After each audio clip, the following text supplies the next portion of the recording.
Hindu versus Jain ಅಂತ ತಗೊಂಡು ಬಂದಿದ್ದೆ ಅವರು. ಇವ್ರದೇ ಕೃಪಾ ಪೋಷಿತ ರೌಡಿಸಂ ಮಾಡುವಂತ ಒಂದು ಟೀಮ್ ಇದೆ. ಯಾವ್ಯಾವ ಸಾಕ್ಷಿ ಎಲ್ಲೆಲ್ಲಿ ಬದಲಿಸು ನಕಲಿ ಹಿಂದೂ ದೇವಸ್ಥಾನ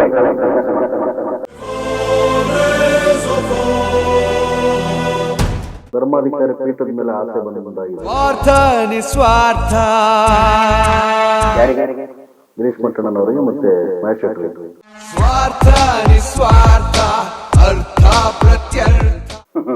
ಇದು ಹೊಸ ಸಿನಿಮಾನೆ. ಅದು ಅಂತ ಆ ಪಾಪದ ಪೀಠನೇ ಬೇಡ. ಪ್ರಯತ್ನ ಪ್ರಯೋಗ ಟಿವಿ ಮುಂದೆ ಚಾನಲ್ ಗ್ರಾಮಸ್ಥರಿಂದ ಆಕ್ರೋಶ, ಭಕ್ತರಿಂದ ಆಕ್ರೋಶ. ಹಲ್ಲೆ ಮಾಡಿದ್ದೆ ಭಕ್ತರು, ಗ್ರಾಮಸ್ಥರಲ್ಲ ಇವ್ರು. ಗ್ರಾಮಸ್ಥರು ಮಾಡಿದ್ರು, ಸ್ಥಳೀಯರು. ಯಾವ ಸ್ಥಳೀಯರಲ್ಲ, ಅಡ್ಡಗಟ್ಟಿ ದುಕಾಡಿದ್ರು ಕೂಡ ಹಲ್ಲೆ ಮಾಡಿದ್ರು ಅದೇ ರೌಡಿಗಳು, ಗ್ರಾಮಸ್ಥರಲ್ಲ. ನಮ್ಮ ಹಿಂದೂ ದೇವಸ್ಥಾನ ಇರತಕ್ಕಂಥ ದೇವಾಲಯಕ್ಕೆ ಸಾರ್ವಜನಿಕರು ಬರ್ತಾರೆ, ಸಾರ್ವಜನಿಕರಿಗೆ ಫ್ರೀಡಮ್ ಇಲ್ವಾ? ಇವರು ಫಸ್ಟ್ ಆಫ್ ಆಲ್ ಹಿಂದೂಗಳ ಹಿಂದೂ ವರ್ಸಸ್ ಜೈನ್ ಅಂತ ತಗೊಂಡು ಬಂದಿದ್ದೆ ಅವರು. ಸೊಳ್ಳೆಯನ್ನು ಕೊಲ್ಲದವರು ಅಂತ ಹೇಳ್ತಾರೆ. ಸೊಳ್ಳೆಯನ್ನು ಕೊಲ್ಲದವರ ಮನೆಯ ಆವರಣದಲ್ಲಿ ಅಂಗಳದಲ್ಲಿ 100 ಶವಗಳು ಬಿದ್ದಿವೆ.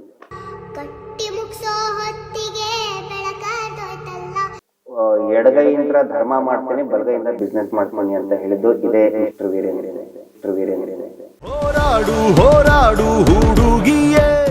ಎಲ್ಲ ನೋಡಿದ್ರು ಖಾಲಿ ಖಾಲಿ, ಯಾರು ಬರ್ತಾ ಇಲ್ಲ, ಹತ್ರ ಇಲ್ಲ ಸರ್. ಇದು ನಮ್ಮ ಹಿಂದೂಗಳಿಗೆ, ಇವ್ರು ಹಿಂದೂಗಳಲ್ಲ. ಅಲ್ಲ, ಇನ್ನೊಂದು ಇನ್ಸಿಡೆಂಟ್ ನಡೆದಿದೆ ನಿನ್ನೆ ಧರ್ಮಸ್ಥಳದ ಆವರಣದಲ್ಲಿ. ಒಂದಷ್ಟು ಯಾರೋ ಒಬ್ಬ ಯೂಟ್ಯೂಬರ್ ಯಾರೋ ಹೋಗಿ ಸೌಜನ್ಯದ ಏನೋ ಒಂದು ವಿಡಿಯೋ ನೋಡುವಂತ ಪ್ರಕರಣದಲ್ಲಿ ಹಿಂದೆ ತಲೆಯಿಂದ ಒಡೆದು ಕಳಿಸುವಂತದ್ದು ನಡೆದಿದೆ. ಏನಿದು? ಅದರದ ಹಿನ್ನೆಲೆ ಹೇಳ್ತೇನೆ ಮತ್ತು ಆ ಘಟನೆಯನ್ನ ನಾನು ಖಂಡಿಸ್ತೇನೆ. ಮತ್ತೆ ಏನಾದರೂ ಭಕ್ತಾದಿಗಳ ಮೇಲೆ ಕೈ ಮಾಡಿದಾನ ಅವನು. ಒಂದಿಷ್ಟು ರೌಡಿಗಳಿದ್ದಾರೆ. ಹೌದು, ಗ್ರಾಮಸ್ಥರಲ್ಲ ಇವ್ರು. ಗ್ರಾಮಸ್ಥರು ಮಾಡಿದ್ರು, ಸ್ಥಳೀಯರು. ಯಾವ ಸ್ಥಳೀಯರಲ್ಲ.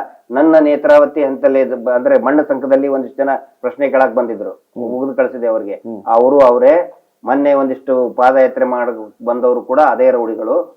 ಈಗಲೂ ಕೂಡ ನಿನ್ನೆ ಆ ಪಾಪ ಹುಡುಗನಿಗೆ ಅಡ್ಡಗಟ್ಟಿ ದುಕಾಡಿದ್ದು ಕೂಡ ಹಲ್ಲೆ ಮಾಡಿದ್ದು ಅದೇ ರೌಡಿಗಳು, ಗ್ರಾಮಸ್ಥರಲ್ಲ. ಇವ್ರದೇ ಕೃಪಾ ಪೋಷಿತ ರೌಡಿಸಂ ಮಾಡುವಂತ ಒಂದು ಟೀಮ್ ಇದೆ. ಹಿಂದೆ ನಾರಾಯಣ ಕಮ್ತಾ ಇದ್ದ, ರಾಜೇಂದ್ರ ರೈ ಇದ್ದ. ಈಗ ಸ್ವಲ್ಪ ಸುಮ್ಮನೆ ಅವನೇನೋ ಮೆತ್ತಗಾಗಿದ್ದಾನ ಅವನು.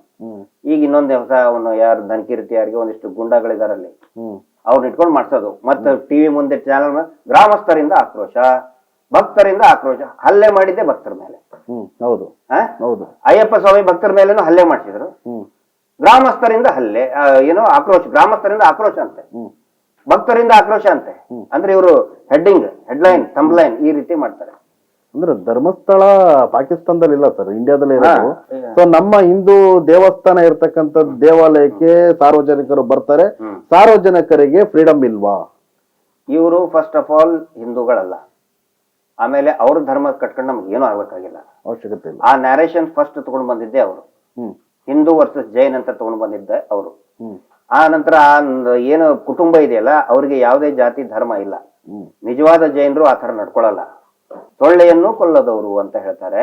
ಸೊಳ್ಳೆಯನ್ನು ಕೊಲ್ಲದವರ ಮನೆಯ ಆವರಣದಲ್ಲಿ ಅಂಗಳದಲ್ಲಿ 100 ಶವಗಳು ಬಿದ್ದಿವೆ. ಹೌದು ಹೌದು. ಅಂದ್ರೆ ಇವರು ಮಾಡೋದ್ ನೋಡಿ, ಎದುರುಗಡೆ ತೋರಿಸು ಹೇಳ್ಕೊಳ್ಳೋದೊಂದು, ಹುಳುಕುಗಳು ಇದು ಮಾಡಿ. ಇವ್ರಿಗೆ ಯಾವುದೇ ಜಾತಿ ಧರ್ಮ ಇಲ್ಲ ಸರ್. ನಾನ್ ನಿಮ್ಗೆ ಕರೆಕ್ಟ್ ಆಗಿ ಹೇಳಿದೆ, ಒಬ್ಬ ಸೀನಿಯರ್ ಪತ್ರಕರ್ತರು ಅವ್ರನ್ನ ಅವ್ರ ಆಫೀಸ್ ಸುಟ್ಟು ಓಡಿಸಿದ್ರು. ಅವರು ಸುಮ್ಮನೆ ಇರ್ಲಿಲ್ಲ, ಜಗಳ ಆಯ್ತು. ಅವಾಗ ಪಂಚಾಯತಿಗೆ ಇವ್ರು ಬೀಡಿನ ಮನೆಯಲ್ಲೇನೆ ಕರೆದ್ರು. ಅವರು ಸುಮ್ಮನೆ ಬ್ರಾಹ್ಮಣರು, ಅವರು ಸುಮ್ಮನೆ ಕುತ್ಕೊಳ್ಳೋ ಪೊಸಿಷನ್ ಅಲ್ಲಿ ಇರ್ಲಿಲ್ಲ. ಅವಾಗ ಅವ್ರನ್ನ ಸಮಾಧಾನ ಮಾಡಕ್ ಹೋದ್ರು, ಆಗ್ಲಿಲ್ಲ. ಅವಾಗ ಇವ್ರು ಹೇಳ್ತಾರೆ, ನಕಲಿ ದೇವಮಾನವ. ಅಂದ್ರೆ ಪ್ರಶ್ನೆ ಬರ್ತವೆ, ಯಾಕೆ ಹಿಂಗ್ ಮಾಡ್ತೀರಾ ಅಂದ್ರೆ, ನಾನು ಎಡಗೈಯಿಂದ ಧರ್ಮ ಮಾಡ್ತೀನಿ, ಬಲಗೈಯಿಂದ ಬಿಸ್ನೆಸ್ ಮಾಡ್ತೀನಿ ಅಂತ ಹೇಳಿದ್ದು ಇದೇ ಮಿಸ್ಟರ್ ವೀರೇಂದ್ರ ಜೈನ್. ಎಡಗೈಯಿಂದ ಧರ್ಮ ಮಾಡ್ತೀನಿ, ಬಲಗೈಯಿಂದ ಬಿಸ್ನೆಸ್ ಮಾಡ್ತೀನಿ. ಅಂದ್ರೆ ಧರ್ಮದಿಂದ ಬಿಸ್ನೆಸ್ ಮಾಡ್ತೀನಿ ಅಂತ ಸ್ವತಃ ಸುಳ್ಳು ಅಂತ ಹೇಳಿ ಗಿರೀಶ್ ಮಟ್ಟಣ್ಣ ಅವ್ರು ಹೇಳಿದ್ದು ಸುಳ್ಳು ಅಂತ ಹೇಳಿ, ಕಟ್ಟುಕತೆ ಅಂತ ಹೇಳಿ ಇದೇ ಮಾತು ಅನೇಕ ಜನರಿಗೆ ಹೇಳಿದಾನ ಅವನು. ನಕಲಿ ದೇವಮಾನವ 420 ಹಿಂದೂ ದೇವಸ್ಥಾನ ಇಟ್ಕೊಂಡು ಬಿಸ್ನೆಸ್ ಮಾಡ್ತಾ ಇದ್ದಾರೆ. ಅವ್ರ ಮನೆಯವರು ಮಾಡಿದ್ದನ್ನೆಲ್ಲಾ ಕೊಲೆಗಡಕತನಗಳನ್ನ ಮುಚ್ಚಿ ಹಾಕೋದಕ್ಕೆ ಮಂಜುನಾಥ ಸ್ವಾಮಿ ತೋರಿಸ್ತಾರೆ. ಮೀಟರ್ ಬಡ್ಡಿ ಧಂಧೆ ಮಾಡ್ಬೇಕಾದ್ರೆ ಮಂಜುನಾಥ ಸ್ವಾಮಿ ಫೋಟೋ ತೋರಿಸ್ತಾರೆ. ಅವ್ರ ಮನೆಯಲ್ಲೇನೆ ಮಂಜುನಾಥ ಸ್ವಾಮಿ ಫೋಟೋ ಇಲ್ಲ. ಅವ್ರ ಮನೆಯಲ್ಲಿ ಯಾರ ಹೆಸರು ಮಂಜುನಾಥ ಅಂತಿಲ್ಲ. ನನ್ನ ಮನೆಯಲ್ಲಿ ಇಬ್ಬರ ಹೆಸರು ಮಂಜುನಾಥನ ಧರ್ಮಸ್ಥಳದ ಹೆಸರು ಮೇಲೆ ಇಬ್ಬರು ತಂಗಿಯರ ಹೆಸರು ಇಟ್ಟಿದ್ದೀವಿ ನಾವು. ಒಬ್ಳು ಮಂಜುಳಾ, ಇನ್ನೊಬ್ಳು ಹೇಮಾವತಿ. ಇವರು ಇದ್ರ ಮೇಲೆ ಇಟ್ಟಿದ್ ನಾವು. ಅವ್ರ ಮನೇಲಿ ಒಬ್ನಾದ್ರು ಮಂಜುನಾಥ ಇದಾನ? ಇಲ್ಲ. ಒಬ್ರಾದ್ರು ಇದಾರ ಮಂಜುನಾಥ್ ಅಂತ ಹೇಳಿ? ಪೂಜೆನೆ ಮಾಡಲ್ಲ, ಗೌರವನೇ ಇಲ್ಲ, ಬರೀ ವ್ಯಾಪಾರಕ್ಕೋಸ್ಕರ ಇಟ್ಕೊಂಡಿದ್ದಾರೆ ನಮ್ಮ ಹಿಂದೂ ಧರ್ಮದ ನಮ್ಮ ಪವಿತ್ರ ಮಂಜುನಾಥ ಸ್ವಾಮಿನ. ಅದಕ್ಕೆ ನೋವಾಗ್ತಾ ಇದೆ ನಮಗೆ. ಅದ್ರ ಸಲುವಾಗಿ ಹೋರಾಟ ಮಾಡ್ತಾ ಇದೀವಿ. ಈ ಅತ್ಯಾಚಾರಗಳನ್ನ ನಿಲ್ಲಬೇಕು, ಇಡೀ ಕರ್ನಾಟಕದಲ್ಲಿ ನಿಲ್ಲಬೇಕು. ಇಂಥ ನನ್ನ ಮಕ್ಕಳಿಗೆ ಶಿಕ್ಷೆ ಆದ್ರೆ ಒಂದು ಭಯ ಬರ್ತದೆ, ಕಾನೂನಿನ ಬಗ್ಗೆ ಜನರಿಗೆ ಒಂದು ವಿಶ್ವಾಸ ಮೂಡ್ತದೆ. ಹೌದಪ್ಪ, ಎಂತ ಬಲಿಡ್ಡರು ನೀವು ಹೇಳಿದ್ರಿ, ದೇಶ ಕಂಡಂತ ಅತಿ ಬಹಳ ದೊಡ್ಡ ಶ್ರೀಮಂತ, ಬಹಳ ಪ್ರಭಾವಿ, ಅಂತವ್ರಿಗೇನೆ ಒಳಗಡೆ ಹೋದ್ರೆ ಈ ಪುಡಾರಿಗಳಿಗೆ ಒಂದು ಭಯ ಬರ್ತದೆ. ಅಂತವ್ರಿಗೆ ಬಿಡಲಿಲ್ಲಪ್ಪ ಇನ್ನು ನಮಗೇನು. ಸೊ ಈ ಹೋರಾಟದ it is an anti rape movement, justice for Soujanya ಅಂತ ಹೇಳಿದ್ರೆ ಅತ್ಯಾಚಾರ ವಿರೋಧ ಚಳವಳಿ, ಇದು ಜನಾಂದೋಲನ. ಇವು ಕೆಲವೊಂದಿಷ್ಟು ಜನ ಏನೇನೋ ಅಂತಾರೆ ಬಿಡ್ತಾರೆ. ಧರ್ಮಾಧಿಕಾರಿ ಪೀಠದ ಮೇಲೆ ಆಸೆ ಬಂದಾಗಿದೆ. ಯಾರಿಗೆ? ಗಿರೀಶ್ ಮಟ್ಟಣ್ಣನವರಿಗೆ ಮತ್ತೆ ಮಹೇಶ್ ಶೆಟ್ಟರಿಗೆ. ಇದು ಹೊಸ ಸಿನಿಮಾನೇ? ಹೊಸದು. ಅದು ಅಂತ ಆ ಪಾಪದ ಪೀಠನೇ ಬೇಡ ಯಾರಿಗೆ. ಮಂಜುನಾಥ ಸ್ವಾಮಿ ಎಲ್ರಿಗೂ ಇದಾನೆ ಸರ್. ಮಂಜುನಾಥ ಸ್ವಾಮಿ ದೊಡ್ಡವ್ರು ಸಣ್ಣವ್ರು ನೋಡಲ್ಲ, ಭಕ್ತಿ ನೋಡ್ತಾನೆ. ಇದೇನು ಹೊಸ ಸ್ಕ್ರಿಪ್ಟ್ ಬರೀತಾ ಇದ್ದಾರೆ? ಅಲ್ಲ, ನಾಳೆ ಅದು ಟೈಟ್ಲ್ ಆದ್ರೂ ಇದ್ ಮಾಡಿ ಆಶ್ಚರ್ಯ ಪಡ್ಬೇಕಿಲ್ಲ ಸರ್. ಯಾಕಂದ್ರೆ ಅಷ್ಟರ ಮಟ್ಟಿಗೆ ದಿನಾ ಒಂದೊಂದು ಕೇಳಬರ್ತಕ್ಕಂಥದ್ದು. ಸರಿ, ಕೊನೆಯದಾಗಿ ನಾನು ಕೇಳತಕ್ಕಂಥದ್ದು ಇವಾಗ ಏನೋ ಪಾಪದ ಅವರು ಧರ್ಮಾಧಿಕಾರಿ ಅಂದ್ರೆ ವಾಕರಿಕೆ ಬಂದ್ಬಿಟ್ಟಿದೆ ಜನಕ್ಕೆ. ಹೌದು, ಅವನ ಮುಖ ನೋಡಿ ನೋಡಿ ಆ ಪೀಠದ ಬಗ್ಗೆನೇ ವಾಕರಿಕೆ ಬಂದಿದೆ. ನಮಗದು ಬೇಡ, ಅವ್ರಿಗೆ ಶಿಕ್ಷೆ ಆಗಬೇಕು ಇಷ್ಟೇ. ಸರಿ, ನಾನು ಫೈನಲಿ ನಾನು ಕೇಳೋದು, ಇವತ್ತು ಏನೊಂದಷ್ಟು ಸೌಜನ್ಯಗೆ ನ್ಯಾಯ ಸಿಗ್ಬೇಕು ಅಂತ ಒಂದು ನಿಮ್ಮ ನಿಲುವು ಹೋರಾಟ ಆಗಿರ್ತಕ್ಕಂಥದ್ದು. ಇವಾಗ ಸಡನ್ ಆಗಿ ಒಂದು ತಿಂಗಳಿಂದ ಈಚೆಗೆ ಒಂದಷ್ಟು ಅನಾಮಿಕ ಭೀಮಾ ಬಂದಿರತಕ್ಕಂಥ ಧರ್ಮಸ್ಥಳ ನಡೆದಂತ ಕುಸ್ತದಿಯ ಬಗ್ಗೆ ನಾನು 100 ಶವಗಳನ್ನ ಒತ್ತಿಟ್ಟಿರ್ತಕ್ಕಂಥದ್ದು ಎತ್ಕೊಡ್ತೀನಿ ಅಂತ ಬಂದಿದ್ದಾರೆ. ಇದ್ರ ಮೂಲಕ ಸೌಜನ್ಯರಿಗೆ ನ್ಯಾಯ ಸಿಗುತ್ತಾ? ನೋಡಿ, ಸೌಜನ್ಯಾಳ ಅತ್ಯಾಚಾರ ಕೊಲೆಗೆ ಯಾರು ಕಾರಣರೋ ಅವರೇ ಇಷ್ಟೊಂದು ಈ ಹೂತಿಟ್ಟ ಶವಗಳ ರೂವಾರಿಗಳು, ಕಾರಣಕರ್ತರು ಅವರೇ ಆಗಿರ್ತಾರೆ. ನಾನು ಅನೇಕ ಸಂದರ್ಭಗಳಲ್ಲಿ ಹೇಳಿದ್ದೇನೆ, ಸೌಜನ್ಯ ಪ್ರಕರಣ it is just tip of N iceberg. ಅಂದ್ರೆ ಅದಕ್ಕೇನಂತಾರೆ ಕನ್ನಡದಲ್ಲಿ, ಇದು ಬರೀ ಒಂದು ಸಣ್ಣ ತುದಿ. ಇದು ಸೌಜನ್ಯ ಪ್ರಕರಣ ಒಂದು ಕಾಣ್ತಾ ಇರುವಂತಹ ಪ್ರಕರಣ. ಅದರ ಕೆಳಗಡೆ ಅನೇಕ ಘಟನೆಗಳು, ಅಪರಾಧಗಳು, ಕೊಲೆಗಳು, ಅತ್ಯಾಚಾರಗಳು ಹೂತು ಹೋಗಿದೆ. ನಾನು ಬಹಳಷ್ಟು ಸರಿ ಹೇಳಿದ್ದೀನಿ. ಅಂದ್ರೆ ಇದು ಎಲ್ಲದರ ರೂವಾರಿ ಒಬ್ಬನೇ, ಒಂದೇ ಅದೇ ಕುಟುಂಬ, ಅವರ ಸುತ್ತಲೂ ಇರುವಂತಹ ಒಂದಿಷ್ಟು ಗ್ಯಾಂಗ್. ಅಂದ್ರೆ ಇವಾಗ ಇವೆಲ್ಲ ಕೇಸ್ ರಿಓಪನ್ ಆಗ್ತಾವ? ಪದ್ಮನಾಥ ಕೇಸ್ ಆಗುತ್ತೆ ಸರ್, ಆಗುತ್ತೆ. ಅದು ಬೇರೆ ಬೇರೆ ಆಯಾಮ ಪಡ್ಕೊಳ್ತದೆ. ಅದ್ರ ಬಗ್ಗೆ ಅದು ಆದಾಗ ಆ ತರ ಸಂದರ್ಭ ಬಂದೇ ಬರುತ್ತೆ. ಯಾಕಂದ್ರೆ ಈಗ ಎಲ್ಲರಿಗೂ ಕೂಡ ಗೊತ್ತಾಗಿದೆ, ಇವರ ಮುಖವಾಡ ಕಳಚಾಗಿದೆ ಈಗ. ಆದ್ರೆ ಇವಾಗ ಒಂದಷ್ಟು ಪ್ರಶ್ನೆಗಳೇನಂತಂದ್ರೆ, ಈಗ ಇಷ್ಟು ದಿನ ಯಾರ ಮೇಲೂ ನಂಬಿಕೆ ಇರ್ಲಿಲ್ಲ, ಯಾರ ಮೇಲೂ ಇದಿರ್ಲಿಲ್ಲ, ಏನು ಮಹೇಶ್ ಶೆಟ್ಟರ್ಗೆ ಅಥವಾ ಈ ಒಂದು ಸೌಜನ್ಯ ಹೋರಾಟ ಮಾಡ್ತಿದ್ದವ್ರಿಗೆ. ಆದ್ರೆ ಇವಾಗ ಒಂದಷ್ಟು SIT ತನಿಖೆ ನಡೀತಿದೆ, ನಿಜಾಂಶ ಕಣ್ಮುಂದೆ ಕಾಣಿಸ್ತಾ ಇದೆ, ಜನತೆಗೆ ಕಣ್ಮುಂದೆ ಅಲ್ಲಿ ಏನ್ ನಡೀತಿದೆ ಅಂತ ಕಣ್ಮುಂದೆ ಕಾಣಿಸ್ತಿದೆ. ಆದ್ರೆ ಈಗ್ಲಾದ್ರೂ ಏನು ಸೌಜನ್ಯದು ಇರೋಂತ ಸಾಕ್ಷಿಗಳನ್ನ ಕೊಡ್ಲಿ, ತನಿಖೆ ಆಗುತ್ತೆ ಅಂತ ಹೇಳ್ತಾರೆ. ಅದು ಟೀಕೆ ಮಾಡ್ತಾ ಇದಾರಲ್ಲ, ಸಾಕ್ಷಿ ಎಲ್ಲಿದೆ, ಸಾಕ್ಷಿ ಐತೆ ಅಂತ ಹೇಳ್ತಾರೆ, ಮೊಬೈಲ್ ಅಲ್ಲಿ ಸಾಕ್ಷಿ ಐತೆ ಅಂತ ಹೇಳಿದ, ಎಲ್ಲಿದೆ, ಯಾಕೆ ಕೊಡ್ತಾ ಇಲ್ಲ ಅಂತ. ಸಾಕ್ಷಿಗಳನ್ನ ಮೀಡಿಯಾ ಮುಂದೆ ಕೊಡಕ್ಕಾಗಲ್ಲ, ಬಂದು ನೋಡಿ ನಾನು SIT ಇಲ್ಲಿ ಕೊಡ್ತಾ ಇದ್ದೀನಿ ಅಂತ ಹೇಳಕ್ಕಾಗಿಲ್ಲ.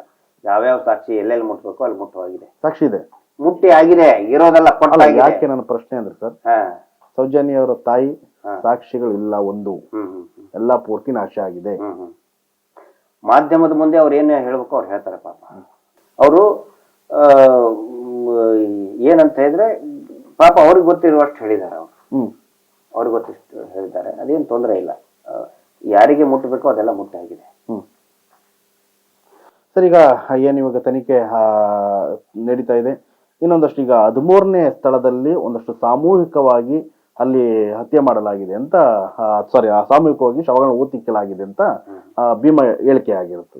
ಈಗ ಒಂದ್ ಮೊದಲನೇ ಕ್ವಶನ್ ಸರ್ ನಿಮಗೆ ಅದ್ರ ಮೂಲಕ, ಯಾಕಂದ್ರೆ ನೀವು ಕೂಡ ಇದರಲ್ಲಿ ಸ್ವಲ್ಪ ಇಂಟ್ರೆಸ್ಟ್ ಆಗಿದ್ರಿ, ಅದಕ್ಕೆ ಹತ್ರವಾಗಿಲ್ಲ ಅಂತಂದ್ರು ಇಂಟ್ರೆಸ್ಟ್ ಆಗಿದ್ದೀರಿ, ಒಬ್ರು ಅಧಿಕಾರಿ ಆಗಿದ್ರಿ. ಸೊ ಹಾಗಾಗಿ ನಾನು ಮುಂದೆ ಕ್ವಶನ್ ಕೇಳ್ತೀನಿ ಸರ್. ಅಲ್ಲಿ ಸರ್ಕಾರಿ ರಸ್ತೆ, ಈ ಕಡೆ ಸ್ನಾನಘಟ್ಟ ಇರ್ತಕ್ಕಂಥದ್ದು ಇವತ್ತು ಸೃಷ್ಟಿಯಾಗಿರೋದಲ್ಲ. ಸ್ನಾನಘಟ್ಟನು ಕೂಡ ಸುಮಾರು ವರ್ಷಗಳಿಂದ ಇರ್ತಕ್ಕಂಥದ್ದು.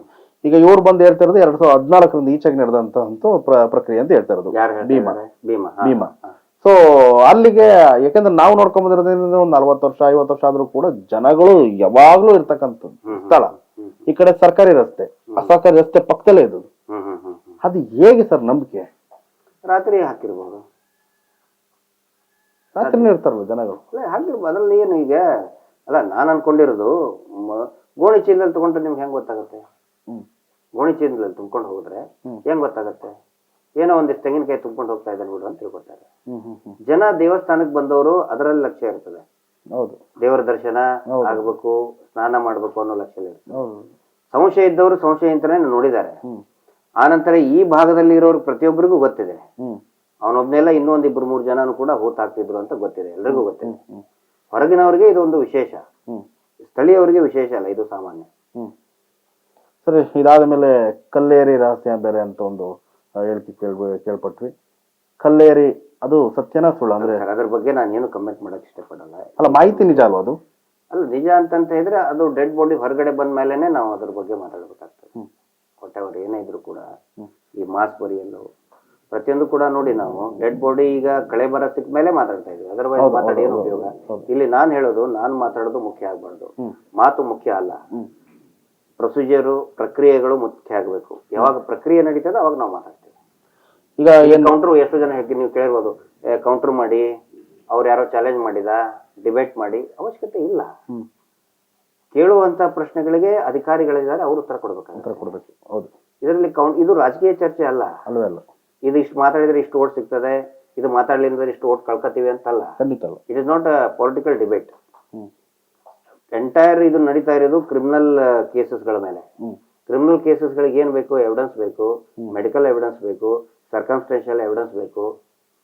ಆಮೇಲೆ ಇನ್ವೆಸ್ಟಿಗೇಷನ್ ಯಾವ ರೀತಿ ಮಾಡ್ತಾರೆ, ಅದು ಪ್ರಕ್ರಿಯೆ ಅದಕ್ಕೆ ತಕ್ಕಂತ ಪ್ರಾಪರ್ ಆಗಿ ನಡಿಬೇಕು. SIT ತುಂಬಾ ಚೆನ್ನಾಗಿ ಮಾಡ್ತಾ ಇದ್ದಾರೆ. ಬೇರೆ ಬೇರೆ ರೀತಿ ಸಂಶಯ ವ್ಯಕ್ತಪಡಿಸೋದು ಅವ್ರವ್ರ ರೈಟ್ಸ್, ವ್ಯಕ್ತಪಡಿಸಲೇಬೇಕಾಗ್ತದೆ.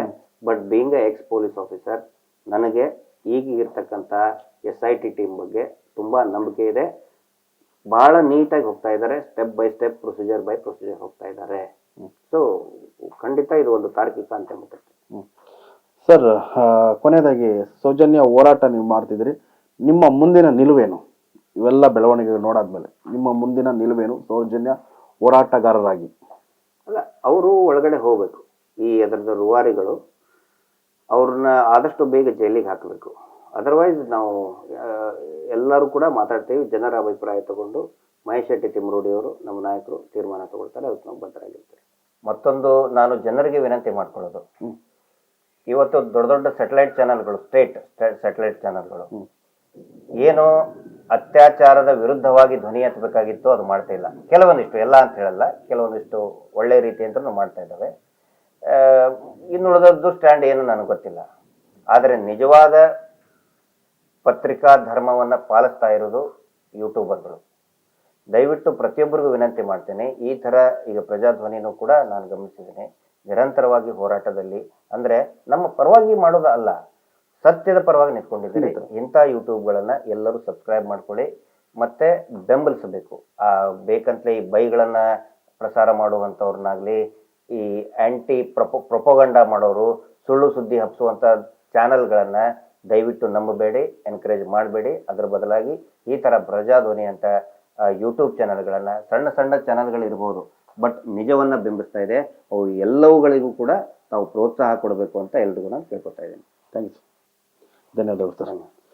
ವೀಕ್ಷಕರೇ, ನೋಡಿದ್ರಲ್ಲ ಮಟ್ಟಣ್ಣನವರ, ಗಿರೀಶ್ ಮಟ್ಟಣ್ಣನವರ ಮಾತು.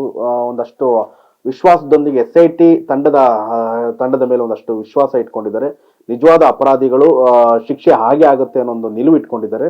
ಸೊ ನೋಡೋಣ, ನಾವು ಕೂಡ ಕಾದು ನೋಡ್ಬೇಕಾಗಿರತಕ್ಕಂಥದ್ದು ಏನಂತಂದ್ರೆ ಮುಂದಿನ ತನಿಖೆ ಎಷ್ಟರ ಮಟ್ಟಿಗೆ ಆಗುತ್ತೆ, ತನಿಖೆ ಆದ ನಂತರ ಅಪರಾಧಿಗಳಿಗೆ ನಿಜವಾಗ್ಲೂ ಶಿಕ್ಷೆ ಆಗ್ಬೇಕು ಅನ್ನೋದು ಕೂಡ ನಮಗೂ ಪ್ರಜಾಧ್ವನಿ TV ವೀಕ್ಷಕರೇ ಪರವಾಗಿ ನಾವು ಕೂಡ ಅದನ್ನು ಕೇಳ್ಕೊಳ್ತಾ ಇದ್ದೀವಿ. ಸೊ ನೀವು ನೋಡ್ತಾ ಇದ್ದೀರಾ ಪ್ರಜಾಧ್ವನಿ TV. ನಮಸ್ಕಾರ.